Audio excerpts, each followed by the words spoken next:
What's going on, Niner fam? It is me, Peter Lucas. This is the Niner Fanatic Podcast. And today with me, I've got the CG Ruthless. CG, hey, dog, I'm so happy to have you on tonight, or today where you're at. But yeah, hey, why don't you tell everybody where they can find you? You're all over the place. So, I saw you're on Instagram and a couple other places. So, why don't you tell everybody where they can find your stuff?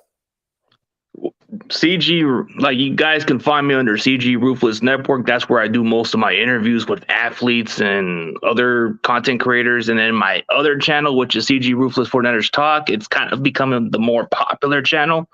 But yeah, Twitter, CG Ruthless 1. Instagram, you can find me under CG Ruthless. Yeah, I'm pretty much everywhere, man, like including all the media. A little controversial, like they say, you can't handle the truth. Yeah, for sure. And I even see you do some wrestling stuff. I love it. I love your content. Yeah, I'm happy to have you on, like I said. And but today we're going to talk about some Niner football. I think all of us are ready to move towards week 2. Week 1 is over with, and we can move on. I know that we're still going to hear some stuff about Trey throughout the week, the usual media nonsense, but today we're going to look past all of that. We're going to look towards this week 2 matchup against the Seahawks, and who we got a chance to kind of see on Monday night. We got to see the week 1 version of them. I think a lot of teams we only saw the week 1 version of those teams, just like it was for us. So, but we saw the Seahawks on Monday. And do you think they look good on Monday night, or was it just me and the Broncos just look bad? Man, that's a tough one, man, because Seattle was playing with disrespect, man. Like, they weren't even picked the favorites. Like, I think the entire 99% were picking Broncos, and they thought it was disrespect for that way. But what really kind of got the Seahawks to win this game was the Broncos made a lot of mental mistakes, costly fumbles, penalties, just like we did against the Bears. Yep. And what really killed the game for them was they should have at least tried to convert on 4th down, which that could have been the factor. They could have at least tried it. But I think most of all, when you looked at the Broncos defense, they just weren't able to create enough pressure from Geno. Like, the pocket was a little bit clean. If you've noticed, besides the Bradley Chubb sacks and little pressures, Geno wasn't much. He wasn't panicking or nothing. Geno was playing like he was like Jameis Winston out there with the less mistakes, man. Yeah, for sure. I just thought it was really on the Broncos, because in the beginning they came out hot. Geno came out hot and throwing all over the place. But at the end of the day, he only got 195 passing yards. And with all those completions, you would have thought it would have been at least over 240, 250. But yeah, he only got 195 passing yards. And I wasn't really impressed with him in the second half. I thought they kind of figured out what they were trying to do, and they kind of shut it down. The big thing for me with the Seahawks was I did notice that they're definitely trying to run the ball more, and I thought that in the beginning of the game when Jamal Adams was like, they were just putting him everywhere to kind of blitz and stay close to the line of scrimmage. And once he went out, I think that kind of opened it up for the Broncos run game, and they kind of found these holes to move, and even for Russell Wilson.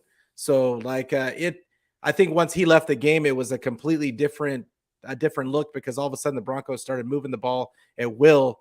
And like you were talking about, then they just had a real hard time in the red zone, and the fumbles. And I mean, I think they were all fumbled, and then they got turned back in one time. But yeah, and then that last I mean, you have 4th and 5. You pay Russell Wilson all this money for these moments, and they decide to kick a 65-yard field goal. To me, that was a learning experience for that coach. He's a brand new coach, and well, I mean, he was a coordinator, but he's a brand new head coach, and it was just a learning process for him. I think if he could do it over again, he would probably let Russ go for it. But unfortunately for us Niner fans, they ended up getting the win, so they are first place in the division now. Which who would have thought that at the beginning of the season? But here we are. Now now they got to come to our house in Santa Clara, and it's going to be. I think it's a lot of fans are nervous about this game. But did you think that Geno Smith showed you enough in that game to scare you against the 49ers defense? Man, that's a really tough one, but I feel like our defensive line is a little bit better than the Broncos D line. Like if we were to look at the difference, man, dude, I was having a lot of help from the NFC West Network, from all those NFC West fans, man. That's another podcast I do also, but man, it's a really good question. Is that Seahawks tackle, those 2 tackles, are they really the real deal? Because they actually held their own. That dude, what's his name? Cross and that Lucas guy. Yeah, dude, they look. Yeah, those guys look pretty good, but I don't know if they'll test well against Bosa and the rest of the guys. So I think our defensive line might give Geno more problems, and we might bring back the old Geno. Yeah. Hopefully that's what we see is the old Geno. I think that towards like I said, in the second half, I think that that game really kind of started showing what Geno actually was, and not so much what he came out to be in that first half. So I don't think that our defense is going to have any problems with. I think there's going to be a lot more sacks in this one. I think that Geno is mobile, but he's not a Russell Wilson or even an older Russell Wilson. I just don't feel like he has enough quicks to get away from this defensive line. I think they don't have any rain. Well, they said there might be some rain, but I don't think there's going to be enough rain to kind of bog these guys down anymore. And I think that NASCAR package, I think that is what they're calling it now, is going to really get all engines going. But yeah, how do you feel about it? Well, I feel like it's going to factor more on our defense because we created enough pressure despite losing to the Bears. We were able to create a lot of pressure. We got some picks. I think we had about 3 sacks or something like that. Yeah. And the Broncos, if you look at the difference, they were able to create pressure late in the game. I think the difference of what happened the second half against the Bears was we killed ourselves with penalties just like the Denver Broncos. But if we can create pressure on Geno, I think this is going to be a long day. I think this defense is going to have multiple interceptions if we can get to Geno. Because if you get to Geno is going to look like Ryan Fitzpatrick out there. He's going to throw some picks and say, you get a ball. You get a ball. You get the ball. Everybody's getting balls.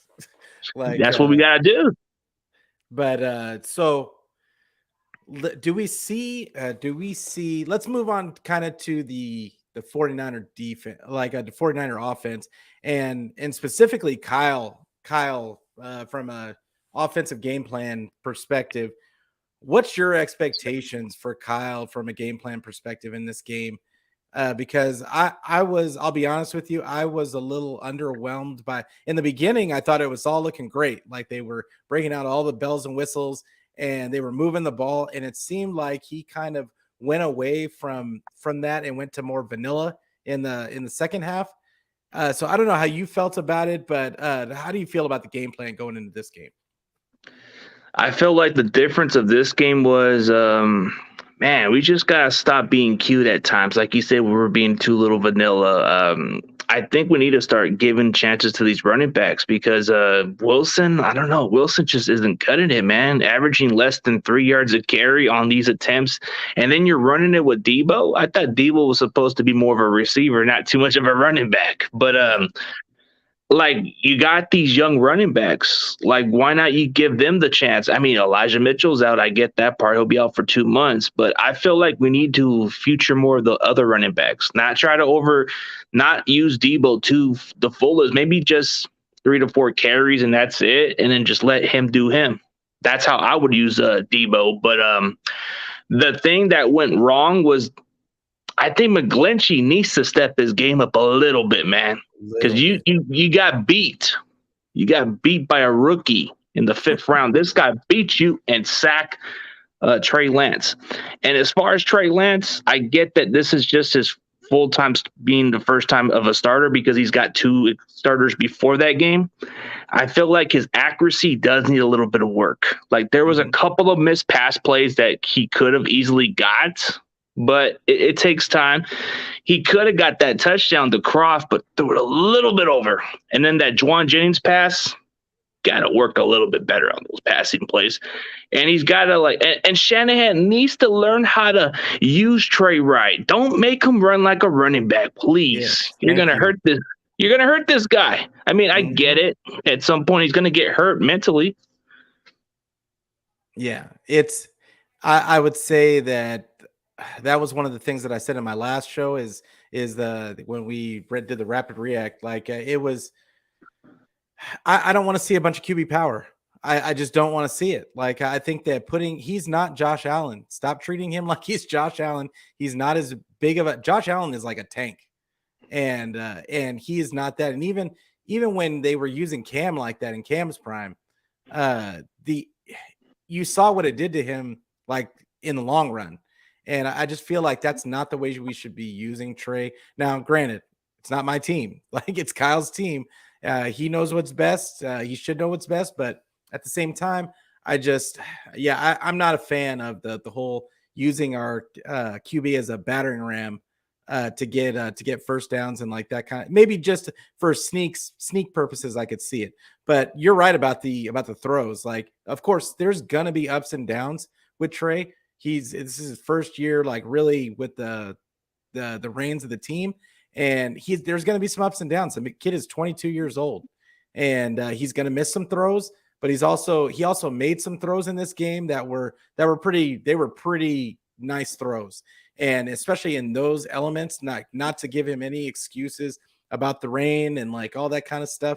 But at the same time, he made a few impressive throws in that rain. And but there's going to be some off throws. We know it's coming. This is not the last time that we're going to see some off throws from him. But I'm just hoping that Shanahan really takes a look at the game plan, looks at how the game flow ended up, because I think that the flow of that game was off. As soon as Elijah Mitchell went out, you could see, well, I mean, as soon as you put Jeff Wilson in, we went from like 6.5 yards a carry to 2.4, like right quick. And that's something that we could not have with essentially a rookie quarterback out there. And I really think that Jordan Mason should have gotten carries over Jeff Wilson. That's my personal thoughts on that subject. I think Jeff Wilson, I love Jeff Wilson for a backup perspective, and he's serviceable if you need to use him. But if you don't have to, you've got a younger, bigger, stronger, faster guy backing him up that we saw has talent. And like, granted, it was against third and fourth string guys, but I want to see what that kid has. We already know what Jeff Wilson has.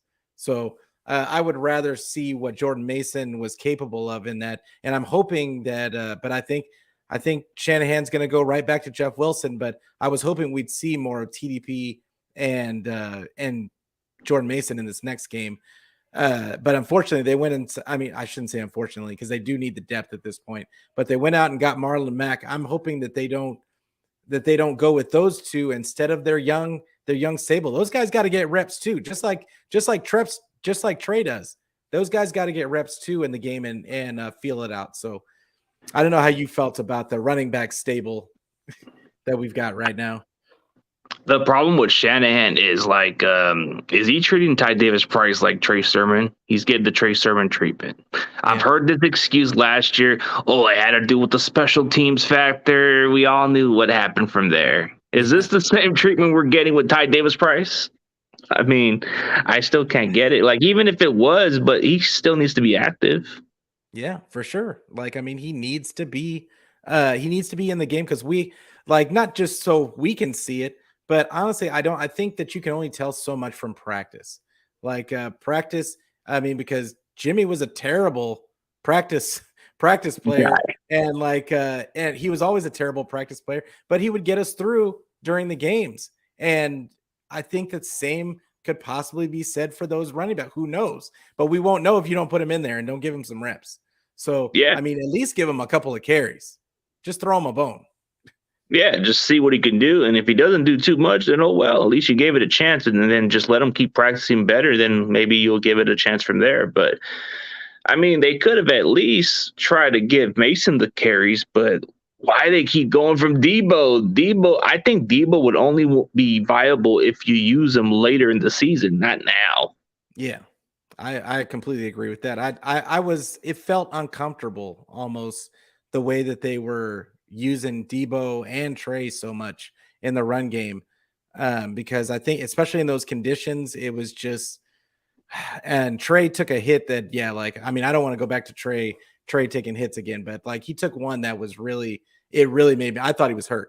Like they when the one where I think it was Roquan Smith he dove over and like drove Trey's head and face into the turf and and Trey got up kind of slow and I was just worried that he was hurt but yeah I think Kyle needs to go.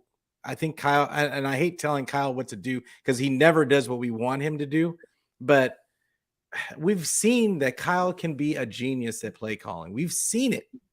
And it just, I think we get frustrated as fans and even content creators with when he has all this talent and he can do all these things, but he just kind of chooses to use his own guys. He chooses to focus on certain, zero in on certain people. And it just turns bad. And then there's always a bunch of what ifs. But what do you feel about the O-line? Because the O-line got some actually pretty decent grades, but in pass pro, I thought it was kind of ugly. But what did you think about the O-line?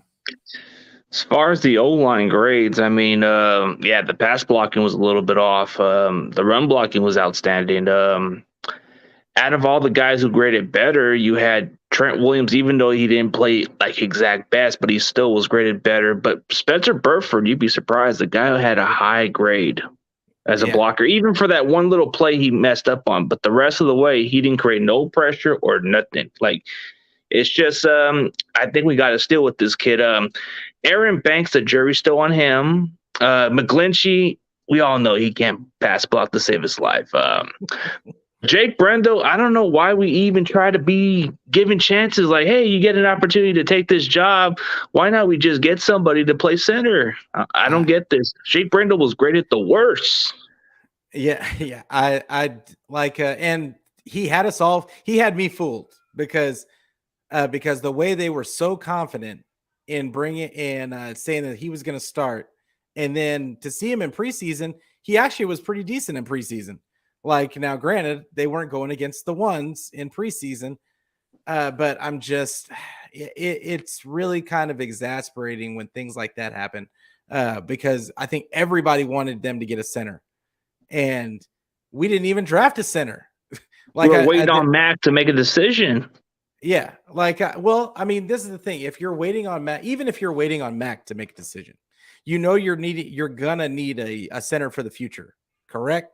Like, and Shanny doesn't like using rookies at all, like usually. So in that thinking of it that way, why would you not draft a guy this year for next year? Now they drafted Nick Zakelj, and they're saying that he may be the center of the future. And then they got Donovan West as an undrafted free agent, but I mean, to me, the reality is that we needed a starter level person. As soon as they found out that Mac wasn't coming back, you may have to use some of those extra draft picks you've got next year, some of those lower rounds, to get like an up and like a developmental guy at the very least. So it's, I don't know. I hate to second guess these guys because every time I second guess them, we end up in the NFC Championship.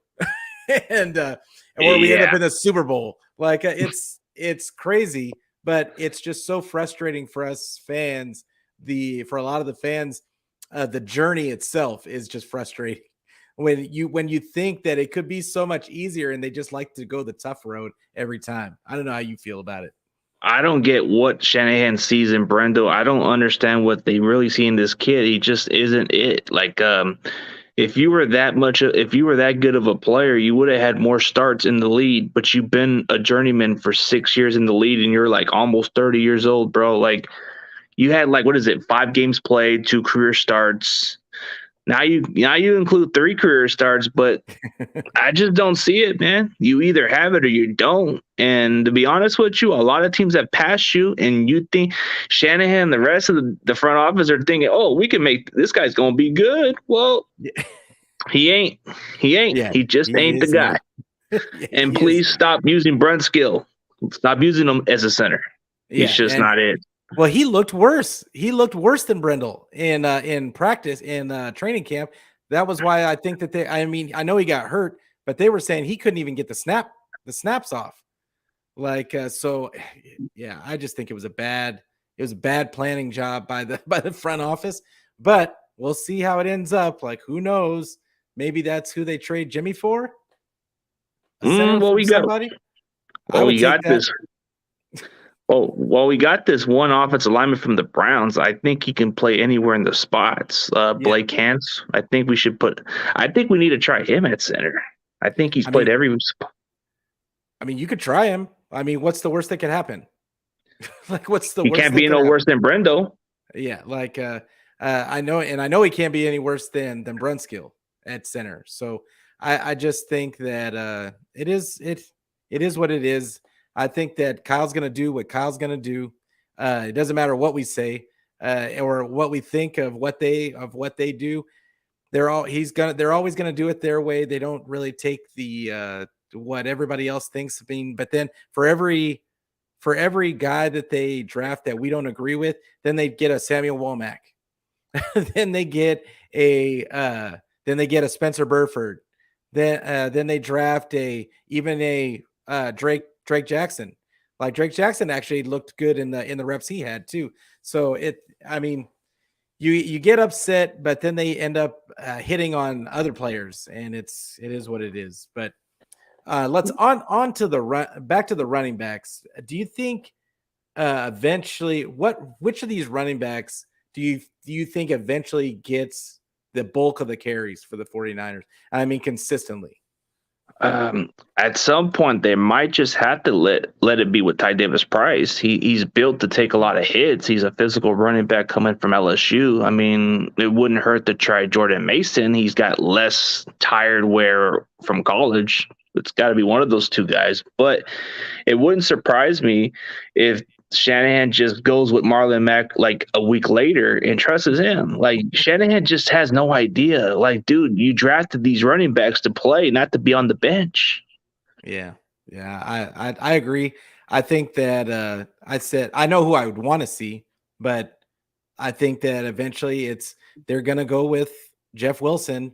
And the weirdest part about it is when early on in I think the first 3 seasons, Shanahan was doing running back by committee.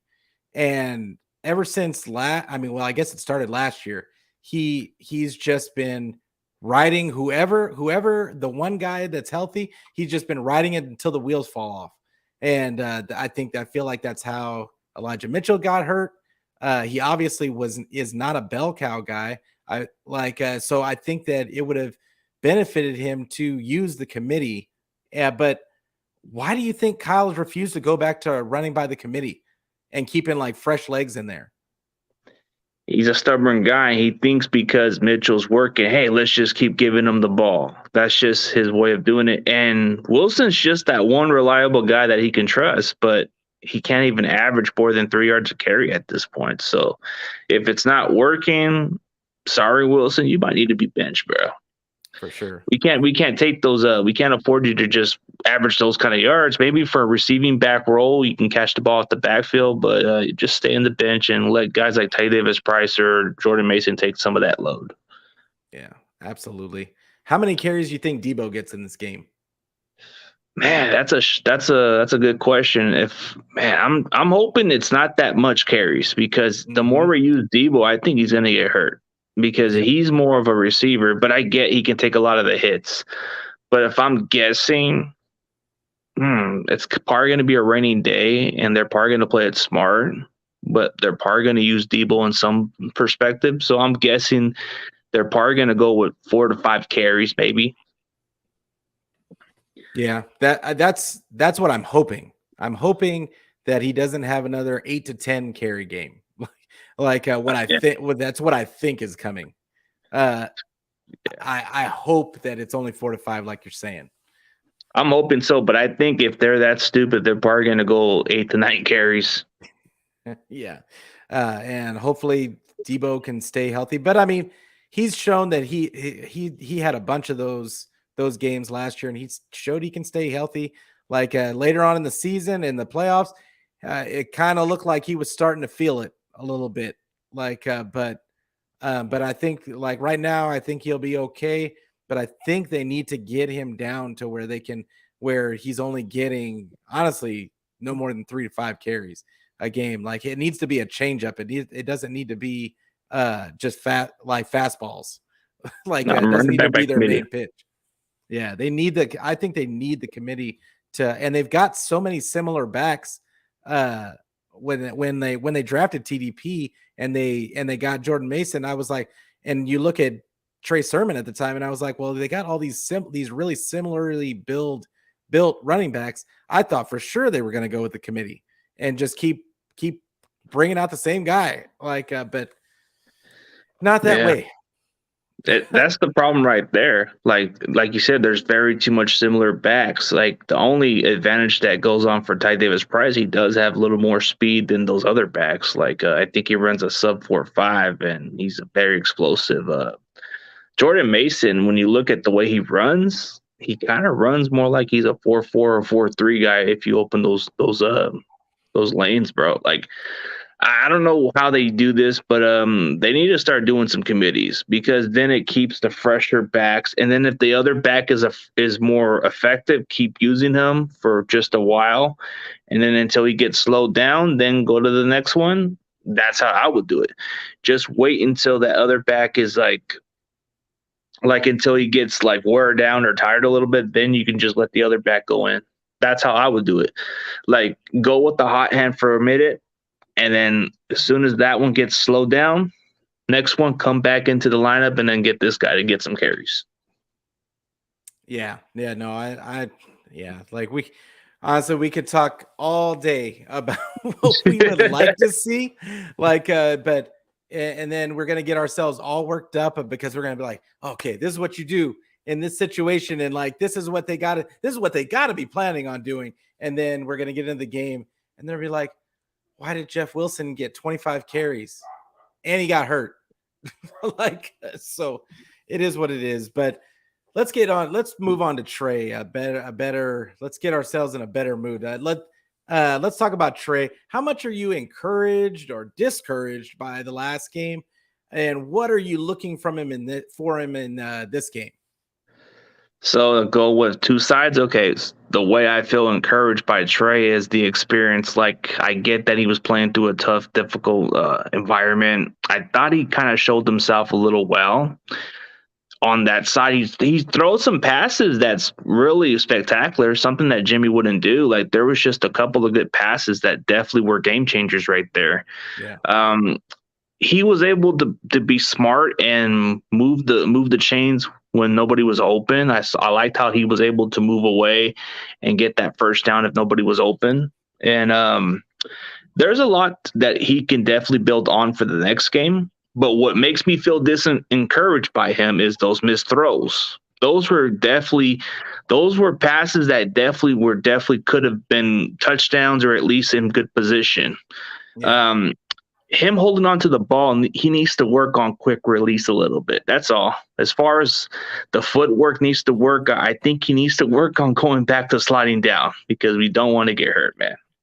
Yeah, for sure. I was really encouraged by the decision making, like, and I think it was Jesse Naylor, like that tweeted out this morning that he like there was really that game was not Trey's fault. The more he looked at the tape, like the more he saw that Trey was making the right reads and right decisions. That it was just, he was a step late on a throw or two, and then there was a few times where he just made bad throws. But it was good to hear that he was from one of the experts that he was not missing reads, and that's the important thing. I think that he knows where to go with the ball. It's just about getting those reps, getting your timing down with these receivers when the live bullets are flying, and just getting that feel in the pocket when you got all these NFL 1 level guys like flying around you. Because I think that was something that I saw when I watched the game again, that's one thing that he can work on, as far as his pocket presence goes, is that he's seeing the color of the other team's jersey flash, and he's reacting to it, instead of just kind of feeling the pressure and gliding up forward or gliding back, depending on. But I guess what I'm saying is I would want to see him get more calm in the pocket and not get so frazzled by a little bit of pressure. Even sometimes he was fine, but he felt like that they were close, so he just overcompensated. I don't know if you saw that. Yeah, there was a few plays that he did that, man. He just needs to work on being calm a little bit more, and just down. Just trust the pocket and just throw that ball as quick as possible so it doesn't come late. That's all he needs. Like, his release is kind of like the slowest by far. But if he works on quick on it pretty fast, I think the receivers will be right on the money.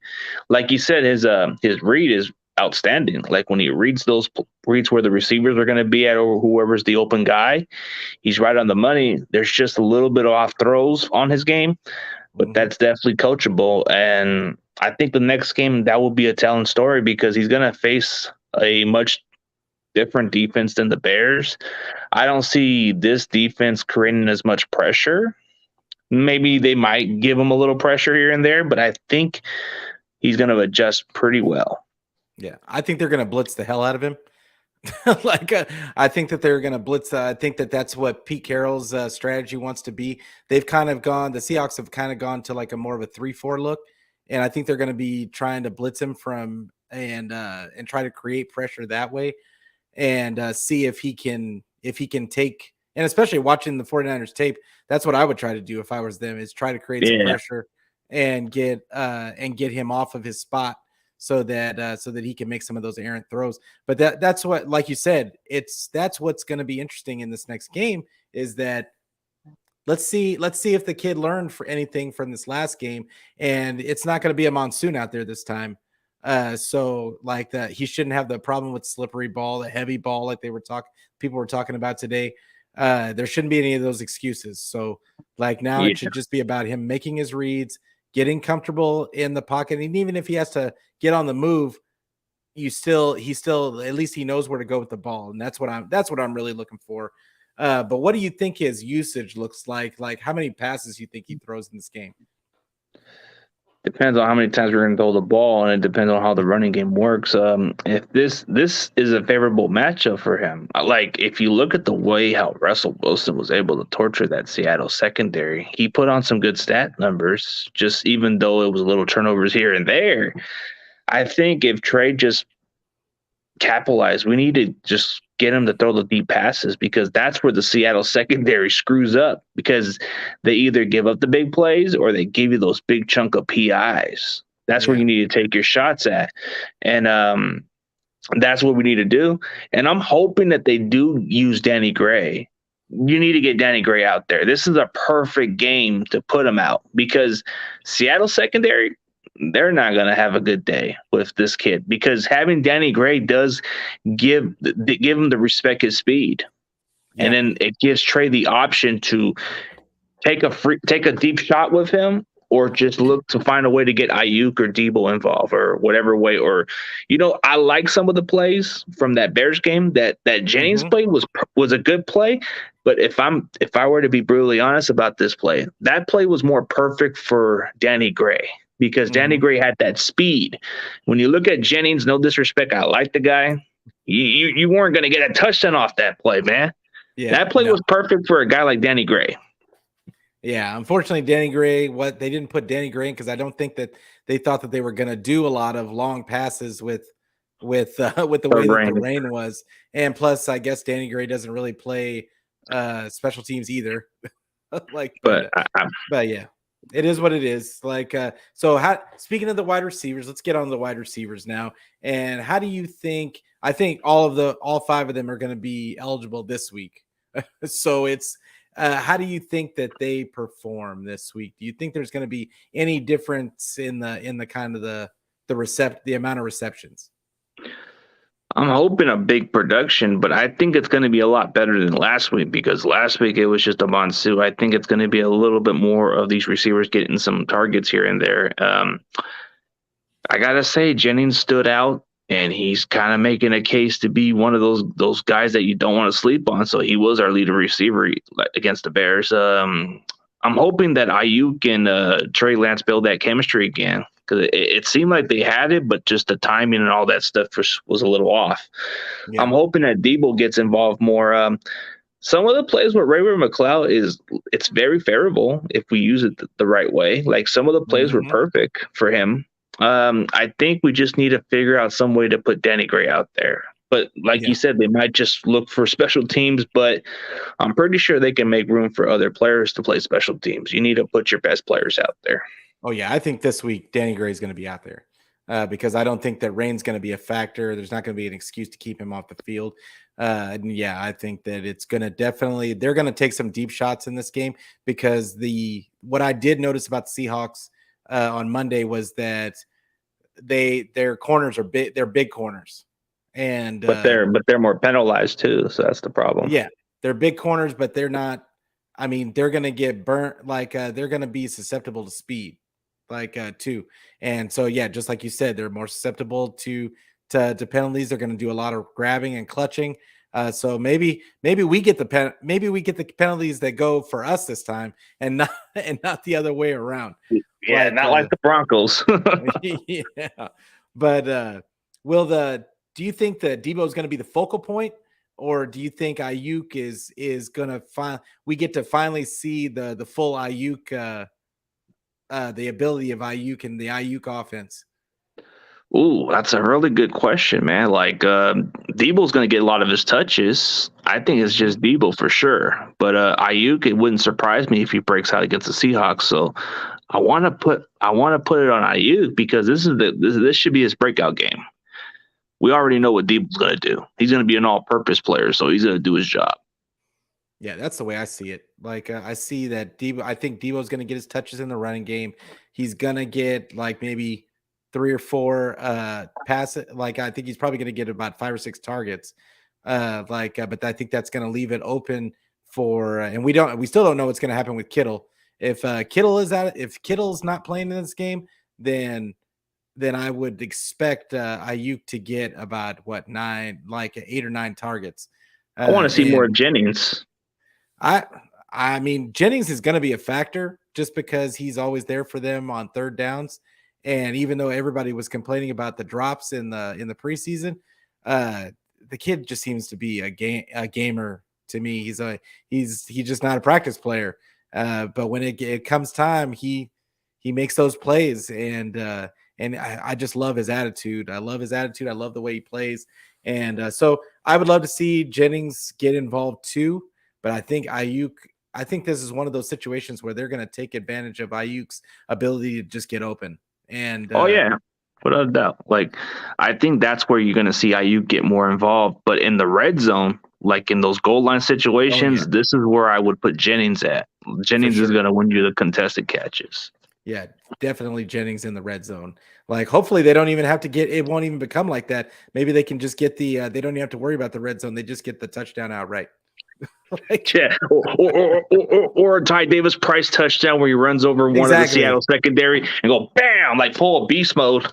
Exactly. Like I would rather see some more of that than them have to even get in the red zone because it did not look good when they were in the red. I know Debo got his touchdown on that sweet play, but it didn't look. I wasn't comfortable with the play calling when they got down there. It almost looks like Shanny is doesn't know what to call yet with these guys because he really didn't let the starters play all preseason. So it's almost like he's learning on the fly what he can and can't call, and he doesn't even know his own personnel right now. Yeah, that's the problem right there. You should have gave him some more reps during the preseason. Look at the Buffalo Bills. People were questioning them. Oh, why'd you play a lot of your starters that game? Well, dude, you need to get them the reps, even though it's risky. You need to see It's what it is. risky. It's risky, but you want that chemistry, you want that communication, you want that personnel to work. So you're gonna have to play them. So I think by looking at the way we played, it seemed like a fourth preseason game. So let's see, where are we at on the D? Like we've talked about the offense at nauseum at this point. We've kind of breaking down everything that we could see from them. Let's move over to the defense. And on defense, does the defensive line look more do you think they're going to look more dominant this week? We kind of talked about they had 3 sacks earlier, and we talked, and you were saying that you think that they do really well against Seattle's offensive line, even though Seattle their tackles look good. Where do you think that this defensive line looks more dominant this weekend? Who? Oh, this wouldn't surprise me. Yeah, Seattle may have played against a okay defensive lineman. Like when you look at the Broncos, who they got? Bradley Chubb, Randy Gregory's kind of like iffy. He's all right. You look at the rest of the guys. Yeah, DJ Jones, that's our boy. But the rest of the group He's it's just not that impressive. But when you look at the Niners defensive line, you take away the other way how we finished, we were able to create enough pressure. We were able to make Justin Field throw the ball quickly or make a little mistake here and there. So I think this is where Geno is going to come back to reality. This is where our defense will be able to capitalize. We should be able to get, this may sound crazy, but I think we should get about 4 to 5 sacks against Geno Smith. And I think Geno is looking to have a opposite performance where he throws multiple picks. This is what I'm expecting from this. And I'm expecting Womack to have one of those plays, man. Yes, Womack is my guy. I like Womack attack. That kid is scrap. And honestly, I wouldn't even the way Lenore played, he played really well too. Like even if I think they have some depth at the corner spot that they haven't had in a while, and but we're going to talk about the starters right now. Like I think I'm really interested in really seeing what Charvarius Ward can do now that we got him against DK Metcalf. I think that's going to be a huge matchup because he's going to be lined up against Metcalf. But the one part of back to the defensive line first. The defense, I think that the guys in the middle, Armstead and Kinlaw, are going to be the ones that eat in this game. I really think that they're the ones that they're going to blow up that offensive line from the inside out. And because like you said, their tackles actually look pretty decent, and they might do okay. But I think that that's the perfect time for Armstead and Kinlaw to just push the pocket forward and make Geno step up into pressure. Like you, I don't think 5 sacks is crazy for this team. I think that if we can get a lead, going like a 2-score lead, and they have to actually pass the ball and take them out of their offense, absolutely, I could see 2 picks in this game. The way as aggressive as this team as in the secondary has been playing, I think that in the offseason and even in the first game, I think it's entirely possible that they get 5 sacks.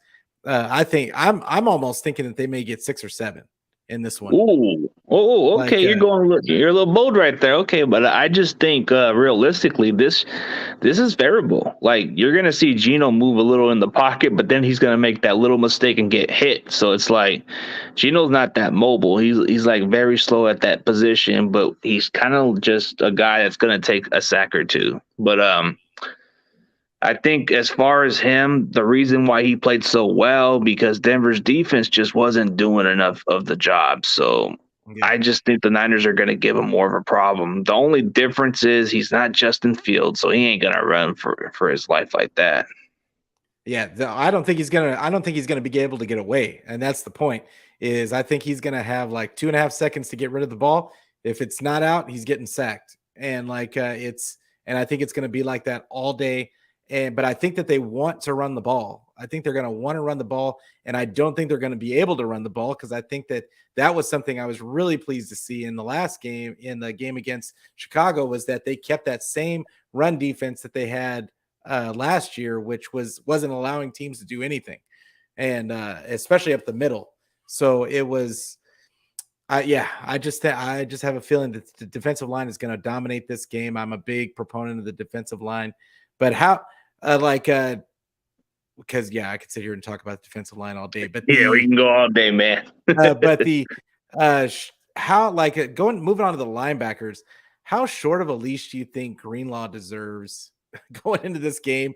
Because that man he extended some drives for he extended all the drives where Chicago scored. You could directly correlate it to a Greenlaw mistake.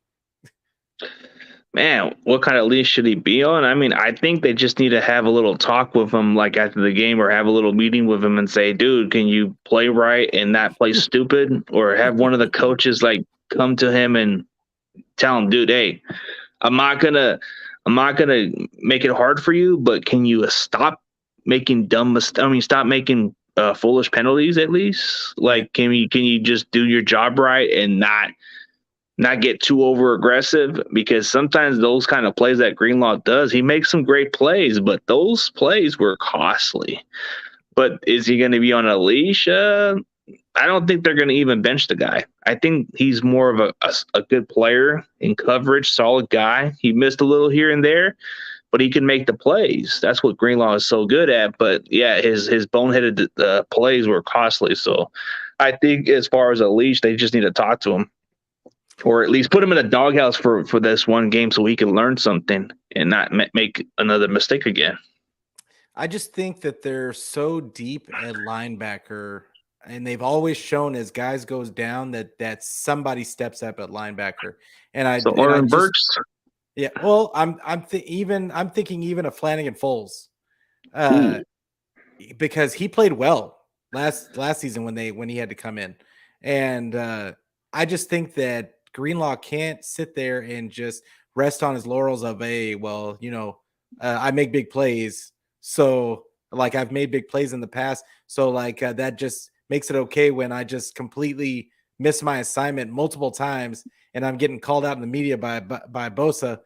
Like I think that should have been. I think that was a great way personally for Bosa to be leading, like him mentioning the boneheadedness of those penalties, and it was to me. I just think Greenlaw. It's not the first time. This is not the first game that it's this has happened happened. last year. It's happened last year where he made that helmet to helmet hit and it was a penalty right there. Yeah, and there's been games even that we won that he's made mistakes, Oh, that and Cowboys game either. we kind of brush over him because we won. But Yeah, and there's been a few times I've seen where Warner is just like yelling at him, like, "Dude, what are you doing? What are you doing right now?" And he's just, I get it. You had this perfect word for him. He's just over aggressive, and normally I would say I'd rather dial a guy down than to try and dial him up. But in this situation, it's just a little too much. And yeah.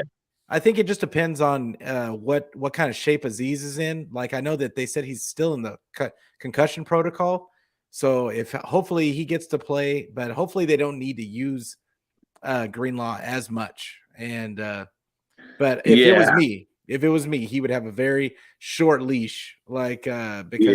because of the history. But Well, I mean, It would be kind of interesting if they had to go through the football season and he happened to be on one of those little narrative Super Bowl stuff and they just talk and then Greenlaw's on it and it'd be kind of hilarious, man. And he'd be like, everybody's yelling at me at the media.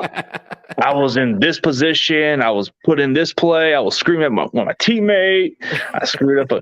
Man, he said this wasn't the last. And then he'd be like, oh, Shanahan put me in the doghouse and I wanted to have a fight with him, just like how Steve Young said he wanted to fight with George Beaver. Yeah. No, I'm just thinking picture that if that would be kind of funny. Oh, for sure. Like it would, and like, but look at me now. We at the Super Bowl. Like we can picture that, but it'd be kind of interesting storyline. But you know what kind of be more of an interesting like Super Bowl that kind of doesn't get talked about is Buffalo and San Francisco. Like, if I remember correctly, we did play it in Arizona. We did play them where? In Arizona. We played the Bills in Arizona that year when it was COVID, where we couldn't even play at Levi's. Oh yeah, we got our doors blown off. No, we lost by 10 points actually, but still. Well, but that was with Nick Mullins at quarterback. Yeah, I'm thinking of the wrong game though, because there was a game that we went. Because I think did we play them last year? No, we played them a couple years back. But there was a game where we looked really bad against them, and and Josh Allen looked amazing. Maybe it was that. Maybe we did only lose that game by 10, but it felt like it was so much more. It might have just felt like it was so much more because it felt like we had no chance in that game. But yeah, we had Nick. If we had Nick Mullins in the game, yeah, we definitely didn't have a chance. But does Hufanga? Now Hufanga was all world in that game, and he looked great.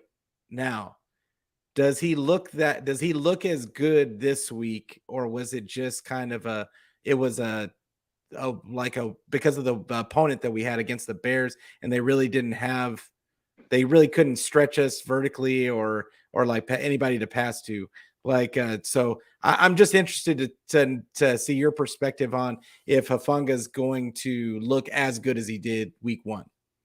I think he's going to have a solid performance. I don't think he's going to repeat the 10 plus tackles. I think he'll probably have about 6 to 7 tackles, maybe in between. He's not going to have another pick. Maybe I'm wrong. Maybe he'll have one of those blitz sacks or something. But I think he's going to be solid enough to perform again. Yeah. No, I think Huff is a solid safety. I had no faith in that draft pick when they drafted him. I was like, what are we doing? Because I mean, this guy, I don't know what he is. He's not fast. I didn't think he was fast enough to be a safety. And then I thought that they were going to try and make him a linebacker, but he's really kind of too small to be a linebacker. So it's I didn't know what they were going to do with him. But I mean, he's, to my surprise, like once again, they know more than I do. Like, because he's turning out to be a really nice player, great instincts, and I'm looking forward to seeing him string the games together. But I really like the guy. What's surprising about him was he slid all the way in the draft. This guy had second or third round grade or maybe potential high grade. Like, he was the Pac-12 Defensive Player of the Year. Yeah, this guy was phenomenal. The only question they had for him coming out of college was his 40 time. I think this guy made up for that. There was plays where he kind of played more like linebacker out there, but then when you saw some of his plays, he read the coverage, he had the instincts. Even though people question the speed, he runs a 4.6. He's not fast enough to cover. But when you watch this guy play, he just plays quick enough than what people expect, and he's got that instinct veteran savviness that you can't coach. Absolutely. So I think that we can both agree that I don't think that there's going to be as many penalties in this next game. I would hope that D'Amico kind of buttons all that up and really gets that together. I think it will. I think that there was a lot of things involved in that game that kind of caused that. But yeah, so before we get out of here, I do want to talk about the Seahawks a little bit. Was it a surprise to you that that Jamal, and I shouldn't laugh about it, but that Jamal Adams got injured so quickly? And I mean, is it truly that much of a loss for them? Interesting. Like him being injured, it happens with all injuries. Like we just saw what happened with Dak Prescott. He got injured off his hand injury.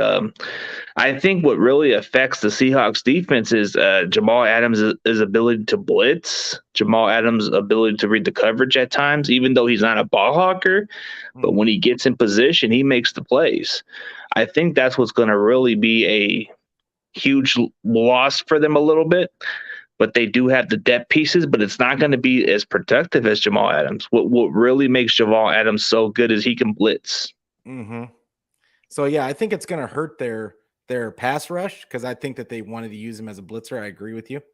I think that it's actually going to help them in coverage, because he's not good in coverage. I like that guy.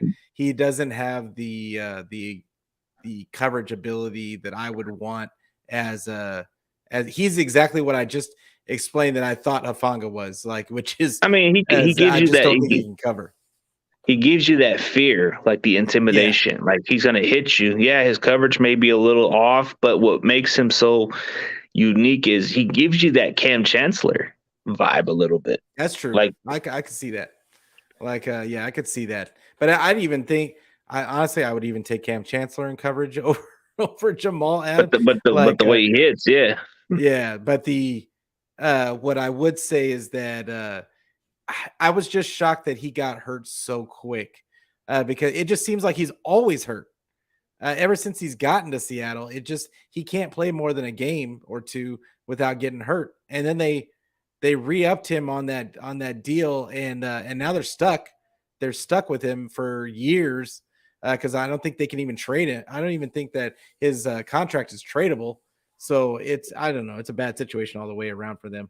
But I mean, when healthy, he is a solid player. But like you said, his coverage is beyond terrible. But when he hits somebody, you're gonna feel it. It's gonna be a highlight.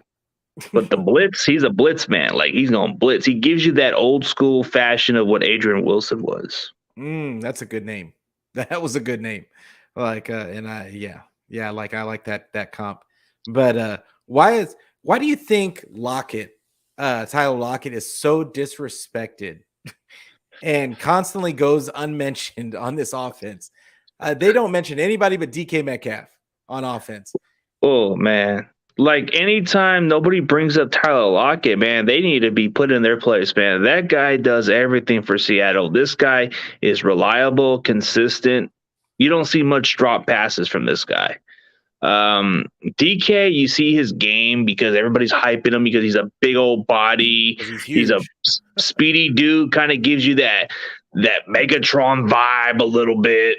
But when you watch a guy like Tyler Lockett, yeah, he may not be the big flashy receiver, but when he gets in position, he runs those routes, he separates, he makes the contesting catches when it's necessary. You put him, like, he's money in the red zone too. He can give you those big plays. He runs better routes. He's a veteran, and it's kind of a joke that he doesn't even get talk about much. Like, I feel like anytime, like, he should be in the top 10 in my opinion, because he puts on consistent. He's been Seattle's most consistent receiver. And there's a lot of Seattle fans that I've talked to as content creators. They even said that it's kind of a joke that he doesn't even get mentioned much. Yeah, this guy puts the work. It's crazy to me that the media never mention. I'm always listening to the breakdowns of the Seahawks, and they never mention this guy. And he was a steady target for he was the one that allows Metcalf to run those go routes. Now granted, that helps out Lockett too, but Lockett was doing it a year before DK got there, and he was getting his regardless. So I don't know. I know he's had a couple of injuries in the past, but I really like Tyler Lockett. I think he's a tough player too for his size. Like, he takes hits and gets back up, and he'll take the contact, but he holds on to the ball. I love his game. And and he's a good return man too. This guy's a good return man. He can separate. Like, you put him in the slot, bro, he's a mismatch. Oh yeah, and against anybody. Yeah, that's true. Do you think he and Metcalf have do you think they struggle in this next game against our secondary? Man, that's a really tough one. I think our secondary is going to be more physical. They're going to give them a problem, but I think Metcalf is going to have maybe a solid performance, but not like a big performance. I think the one who's going to have a little bit of a simple matchup or even have a favorable matchup is I think Mosley's going to hold his own against Lockett a little bit and Lockett. So I think they're just going to have average performance. They're probably not going to put up the big numbers like everybody expects to be. But it wouldn't surprise me if Lockett becomes that one guy that breaks out that game. Yep.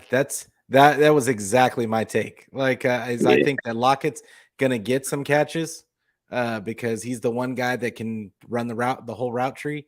But I think DK is gonna be pretty quiet. Like in this game, I think Shavarius is gonna keep him under wraps. And even if they go to Mosley's side, I think that they're gonna keep him pretty much under wraps. Yeah, when you look at DK's game, it's only a couple catches here and there, and then everybody's talking about like, wow, he put up this kind of performance. Like this guy can have 4 catches for 150 yards, and everybody's fucking praising this guy. But when you watch, excuse my language, but when you watch Tyler Lockett play, he'll give you maybe 8 to 10 catches and maybe 120 yards, and that to me is impressive. Yeah, that's me too, because that's a chain mover, and that's what every offense needs. And like, so. Yeah, and like I said, he makes those tough catches too. It's just that's a guy that I think if he wasn't there for Metcalf, I think that DK might struggle even more than he did. I think he was having a hard time last year, but I think that he would have an even tougher time if Lockett wasn't there. And but their run game. Do you think they're going to be able to run the ball at all? Like, because I spoke about the defensive line kind of dominating this game. But they've got Rashad Penny. I think he actually looked pretty decent against the Broncos. Like, but do you think they are able to run the ball against us?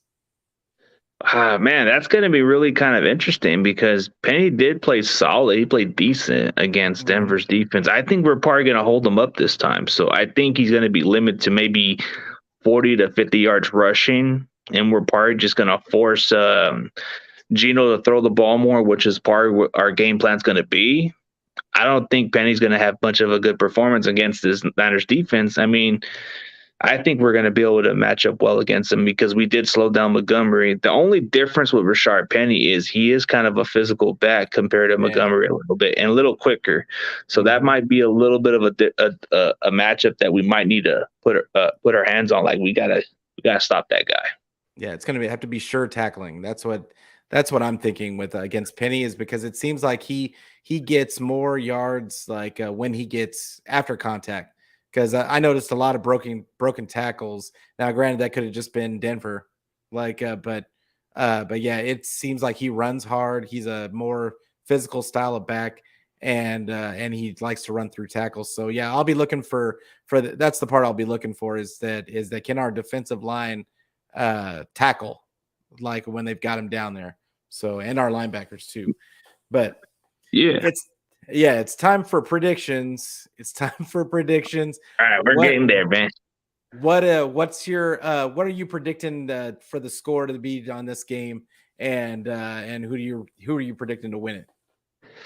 Man, this game's going to be pretty interesting, but if it's true that it's going to rain, but it's probably not going to be as bad as Chicago's rain. So it seems like this game could be a low-score game. So if it was just a regular weather game, I would have said Niners 24 and Seahawks 13. But since it's raining, it's pretty evenly. So I can see this game be very close. So I'm going to say Niners 20, Seattle 14. I think it's going to be a little close, but I think we're going to be able to win this game. Yeah, and I had the score 20-12, and don't ask me where I came up with 12, but it like basically I don't see them getting a touchdown. I don't see the Seahawks getting a touchdown in this game. I think that the 49 they might get a fluke one, but I think that they're going to miss, they could possibly miss a field, miss an extra point or something to that effect. But the reality is I agree with you. It's going to be a close game. And I think that Seattle's going to be forced to kick some field goals. I think that it's going to be, I think this is a get right game for the 49ers. I'm really confident that this team is going to show us why we put so much faith in how good they looked in the offseason and how deep they are. I think that I think that it's a get right game for Shanahan. And I think he learned something from the last game and he shows us a little bit of urgency, So I've got faith in the man. And yeah, that's just the way I see it playing out. But brother, I was so stoked to have you on today. I really appreciate you coming on and talking some 49er football with me.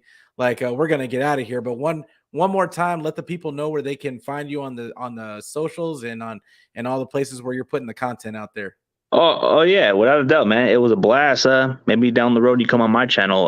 Let's see. Yeah, CG Ruthless Sports Network, which is something that I do for interviews. 49ers, CG Ruthless 49ers Talk. It's strictly 49ers content. NFC West Network. We do the NFC West Division talks every Tuesday, but I am going to have a 49ers versus Seahawks debate in a bit. So we're going to have a one-on-one debate with 3 Seattle Seahawks fans and 2 Niner fans. So it's going to be pretty interesting. So we got one coming up at 6:15, man. So yeah, you guys need to tune in for the NFC West Network. We're going to have some debates, man. So yeah, that's where you guys can find me at. And hopefully everything goes well for you, bro. We got to get that W. Yeah, for sure. We got to get the win. Everybody that's watching, make sure you check out CG Ruthless's channel on YouTube and all the places you can find him, like he just told you.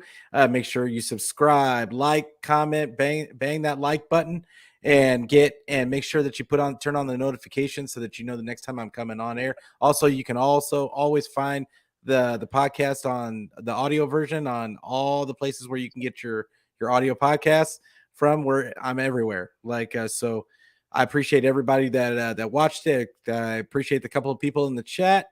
And once again, I appreciate CJ Ruthless coming on, but make sure you give that guy a follow too on Twitter and everywhere else where you can find him. And while you're there, you can give me a follow too. But yeah, we're going to get out of here. But as always, go Niners. Go Niners.